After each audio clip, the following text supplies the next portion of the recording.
गेहूं का समर्थन मूल्य घोषित कर दिया है। इसके बाद अब 17 मार्च से गेहूं खरीद शुरू होने वाली है। और इस बीच बीजेपी किसान मोर्चा के प्रदेश अध्यक्ष कामेश्वर सिंह से हमारे संवाददाता राजीव ओझा ने खास बातचीत की। इस दौरान उन्होंने बताया कि सरकार किस तरह से जनता से किए वादों पर खरा उतरी है।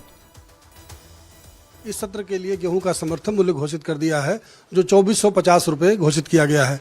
यह पिछले वर्ष के मुकाबले 150 रुपये अधिक है। इस मुद्दे पर बात करने के लिए हमारे साथ मौजूद हैं भाजपा किसान मोर्चा के प्रदेश अध्यक्ष कामेश्वर जी। हम आपसे जानेंगे कि किसान क्या इस बढ़ोतरी से संतुष्ट हैं? देखिए, उत्तर प्रदेश की जो सरकार है और जो केंद्र में भारतीय जनता पार्टी की सरकार काम कर रही है, डबल इंजन की सरकार के कारण देश के किसान खुशहाली को आगे बढ़ रहे हैं।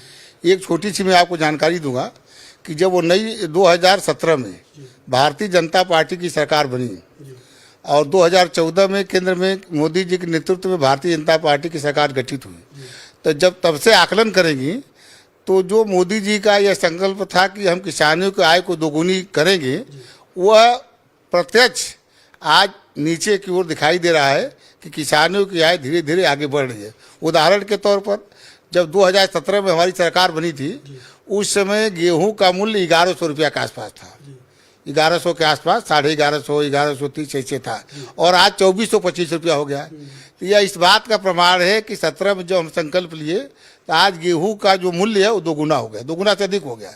और लागत किसान का उतना ही है। कारण क्या है? बिजली के बिल में बढ़ोतरी हुई नहीं, जो डीएपी है, यूरिया, उसके मूल्य में बढ़ोतरी हुई नहीं। जब गेहूं आप बोएगा 3 बार सिंचाई करेंगे तो उतना ही खर्च आएगा, और बीज में भी कोई बढ़ोतरी नहीं। यानी किसान का लागत बराबर रहा और मूल्य उसका दोगुना से अधिक बढ़ गया। यह इस बात का प्रमाण है कि किसानों की आय दोगुनी हो। यह जो संकल्प आदरणीय मोदी जी का था, उसको योगी जी के नेतृत्व में उत्तर प्रदेश सरकार पूरा कर रही है। आप ये मानते हैं कि जैसे किसानों की आय अगर दोगुनी हो रही है तो जो अन्य किसानों के खर्चे हैं जिसके आधार पर मांग करते हैं कि हमारा रेट और बढ़ाया जाए, तो ये जो बढ़ोतरी है पर्याप्त है? क्या फीडबैक आपके पास आ रहा है? देखिए, बढ़ोतरी पर्याप्त तो नहीं कहेंगे, लेकिन ये बढ़ोतरी पर्याप्त इसलिए भी माना जाएगा कि किसानों की लागत में कोई बढ़ोतरी तो हुई नहीं और आय उनकी बढ़ती जा रही है। सरकार के पास जो संसाधन है, उस संसाधन के आधार पर अधिक से अधिक सुविधा किसानों को मिले, इसके लिए सरकार प्रयासरत है। उदाहरण के तौर पर बताऊंगा कि यह सरकार किसानों के लिए कितना समर्पित है। जब मोदी जी के नेतृत्व में 2014 में सरकार बनी, तो जो प्राकृतिक आपदा आता था, जैसे ओलावृष्टि हो गई, बाढ़ आ गया या अधिक वर्षा हो गई, तो एक क्षतिपूर्ति किसानों को दिया जाता था। तो क्या मापदंड था उस समय कि जब किसानों का 50% फसल नष्ट होगा तब उनको क्षतिपूर्ति मिलेगा। उसको घटाकर मोदी जी ने 33% कर दिया कि यदि 33% ही फसल नष्ट होगा उतना ही उसको क्षतिपूर्ति मिलेगा जितना 50% मिलता था। आप जिलों के दौरे पर जाते होंगे तो गन्ना समर्थन मूल्य नहीं बढ़ा, इस पर क्या प्रतिक्रिया आपको मिलती है किसानों से? गन्ना समर्थन मूल्य अभी बढ़ा नहीं है, लेकिन आपको जानकारी में जब 17 में योगी जी की सरकार बनी, उसमें गन्ना मूल्य जानते कितना था?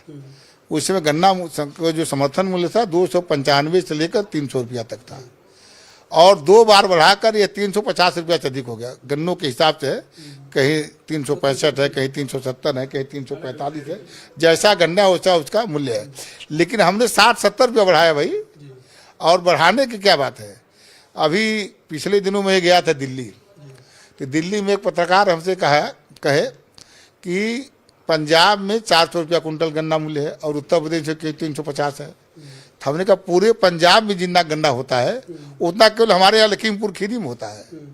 लखीमपुर खीरी का जो गन्ना है यह पूरे पंजाब से अधिक है क्षेत्रफल उसका।